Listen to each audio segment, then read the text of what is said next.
Time now then for our second presentation. I think Mark touched on the fact, Kevin touched on the fact that we've got the team from Aico here in Oswestry, the home safety business, Shropshire's reigning company of the year, to tell you more about it and what they're doing. Let's welcome Ryan Evans.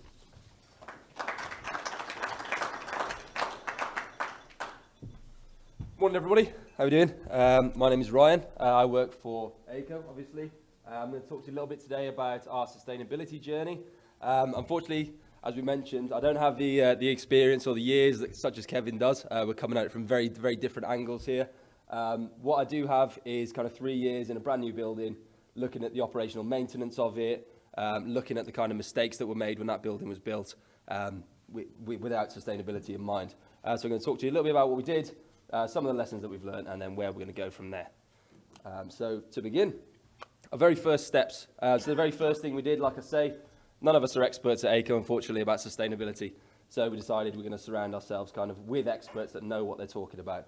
We need to identify exactly where our emissions are coming from, look at the operational improvements that we can make to actually kind of reduce our energy usage, etc., and then really communicate and collaborate with the people that work at Aico, our colleagues, and people in the surrounding areas as well.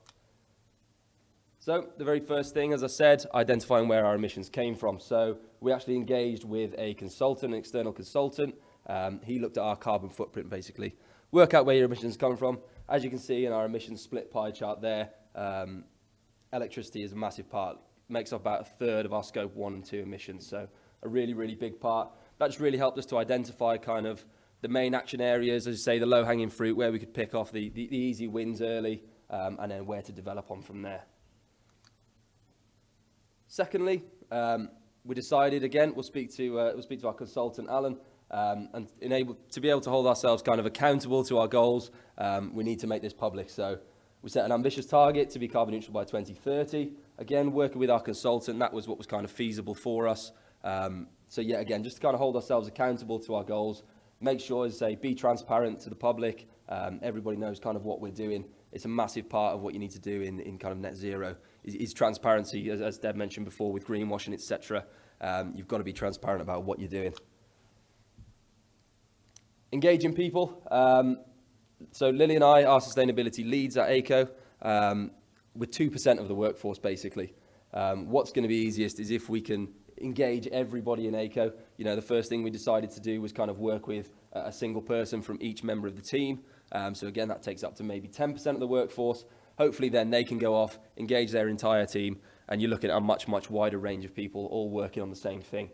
Makes your life a lot easier, means that Lily and I have to do less work, which is always great. After that, again, we looked into electric vehicles and hybrid vehicles, again, using our external consultant. He did what we call a feasibility study. So basically, we've got a lot of people out on the road. They travel a lot of miles. Basically, we calculated exactly how many miles each of those did, looked at a kind of electric vehicle that they could use, see if their home was suitable, workarounds and things like that. So we've now actually committed to be purchasing all electric vehicles from 2025 onwards. We currently have a fleet of around 30 vehicles, and they are all hybrids, but we will be moving into that again. And the feasibility study says that we would be able to do it now. The infrastructure, again, is not quite there. It is moving along rapidly, which is always good. So hopefully by 2025, the entire UK will definitely be ready for our fleet of 30 to be out on the road. Renewable energy, we've heard plenty about solar this morning, so I won't dwell too long on this one. But yeah, we've now got a big 135 kilowatt array on the roof of our headquarters in Oswestry. Again, really big kind of investment, a massive project, but great fun to be a part of, really. And then again, a building management system. So as I say, our building's around 3 years old now, coming up on 4. It was built with a state-of-the-art kind of building management system in it. We can control all the air cons from a very central position. All the lights are on dimmer switches that depend on how much sunlight is entering the building. So yeah, a great kind of tool for us. We can set different ranges for people to use. But really, it's all about just kind of trying things out. So we started with quite a wide range of say, for example, I'll just talk about the aircon very briefly. We started with a wide range of temperatures that people could set it to. We monitored that over the course of kind of 4 to 6 months, looked at the ranges that people were actually using, slowly started to bring that in until we got people moaning that it was too hot or too cold, as people always will do, and then we could set the range from there.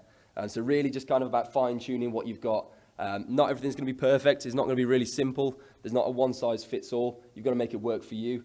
You really need to monitor what you're kind of doing, your usage, things like that, and make the right choices for your business. And then communicate and collaborate, as I mentioned. So Lily and I have taken this role around 3 months ago. Before that, we kind of really struggled to basically communicate and engage our kind of colleagues to work with us on these kind of things. So this is just a quick example of our kind of program now, basically. It's our sustainability program. So we use what we call the 5 pillars of sustainability. So looking at sustainability in all these areas. And as you can see, environment there is pillar number 4.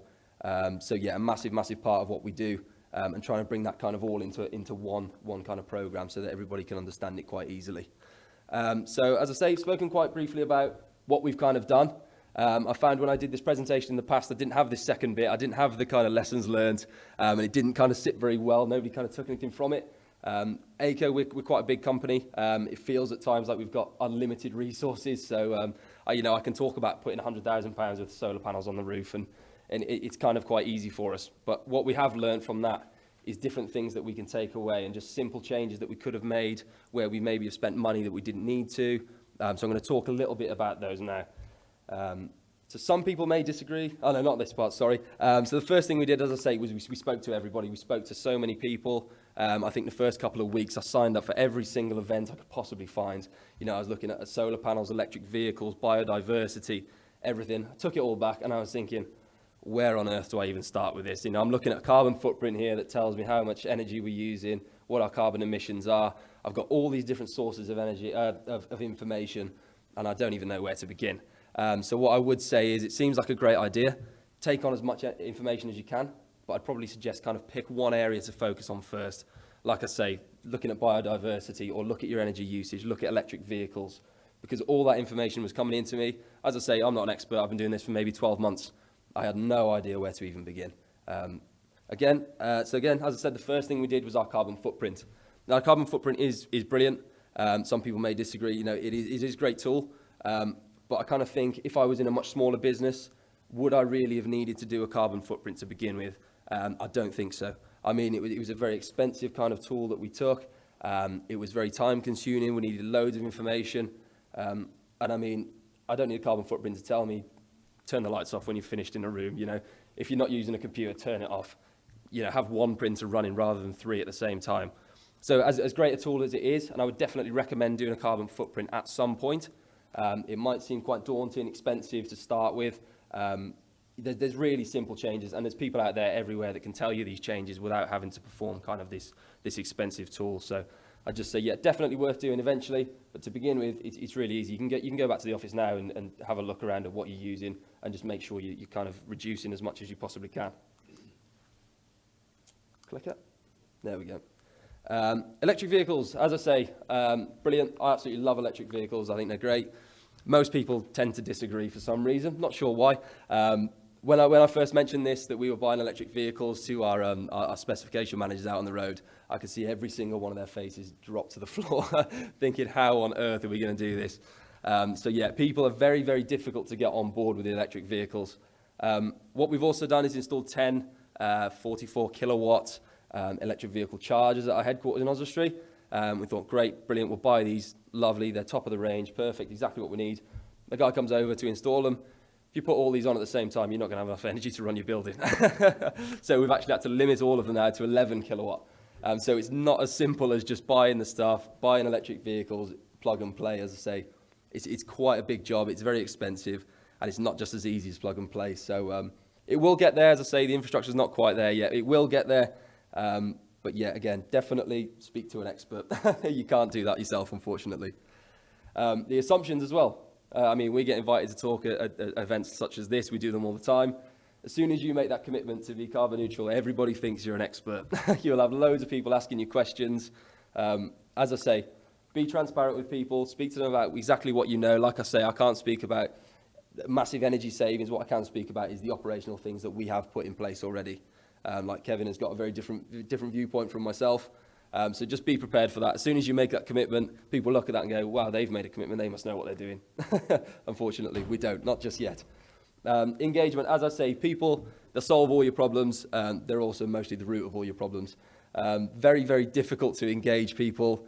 People have got so much on their plate, especially in this day and age, just staying afloat, doing their day job. This is another thing to add on to that.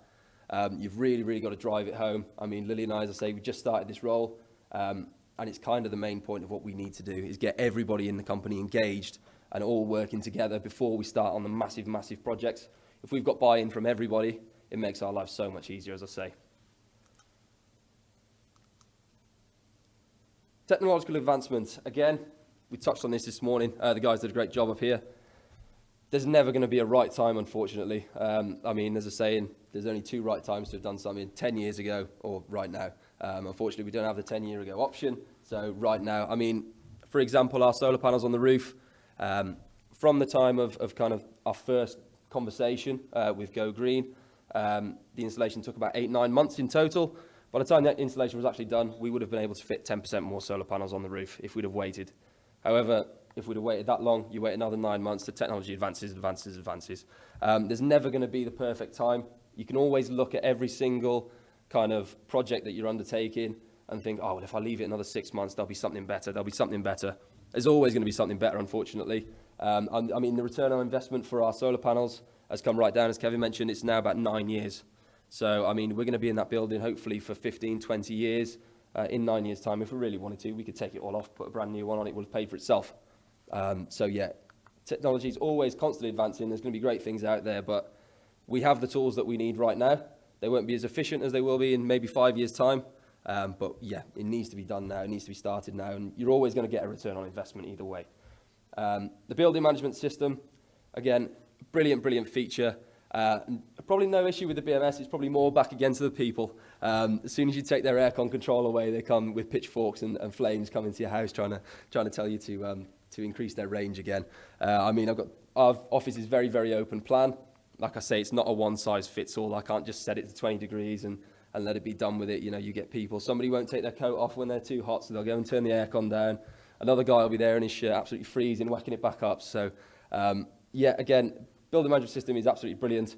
But again, you've got to really engage your people and help them to kind of make all of this accessible to them. So what we try and do is put it into more common terms. For example, our solar panels on the roof will tell you how many trees is your equivalent to what your solar's generated. So make it accessible for people, not all the kind of, the difficult words basically around net zero. It can all be very confusing.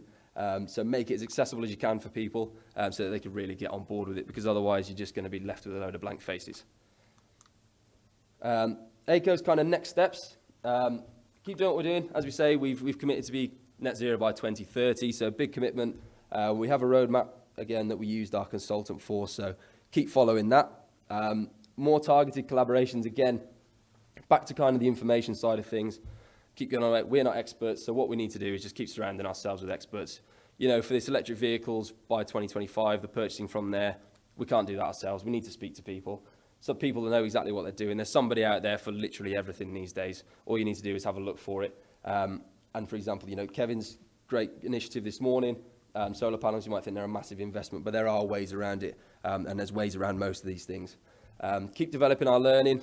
So again, just keep getting that information in, looking at different ways we can train ourselves up and engage the colleagues and really kind of upskill them as well in more simple ways, which helps to engage the people. And just keep an eye on technology. As I say, there's always going to be a better thing out there, unfortunately. Never a right time, but I think you just need to kind of dive in and go for it. You will get a return on investment, and it will be very, very worth it in the long run.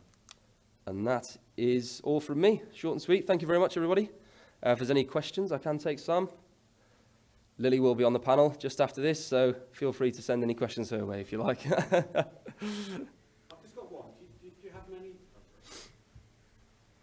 Great what you're doing. Do you get many businesses coming to see you what you are doing? Do you try and encourage them, because you are a big player, and for the smaller SME or medium size, what you're doing is really good, but what you're trying to do, I think it'd be great if you could just carry some other companies on that journey. Yeah, absolutely. So, our CSR program has been like a massive, massive part of what we've done for the kind of last 4 years. So that's all kind of community volunteering, things like that. So we get people in all the time to speak to us about that. We've got learning and development as well.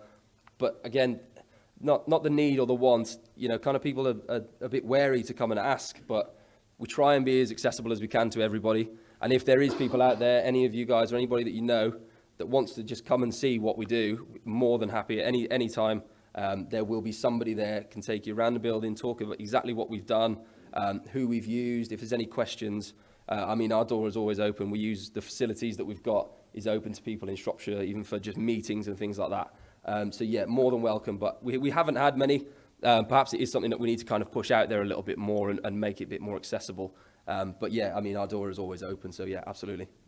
Great. And I would recommend putting 7 kilowatt chargers because being a battery geek, you know, it's a lovely current to put in. And I, you know, driven up with my Nissan Leaf today, 100,000 miles on it. Yep. You know, I've still got 126 miles from it from when I first bought it, 164. So look after your batteries. Yep. The more you fast charge them, you will degrade the batteries. So they won't tell you that in the small print, but actually whacking 44 kilowatts into your batteries, you are going to shorten the life of them. Lovely. Good tip. I'll take that one from Excellent. And myself. Thank you very much. No problem. Thanks to Ryan. Thank you very much.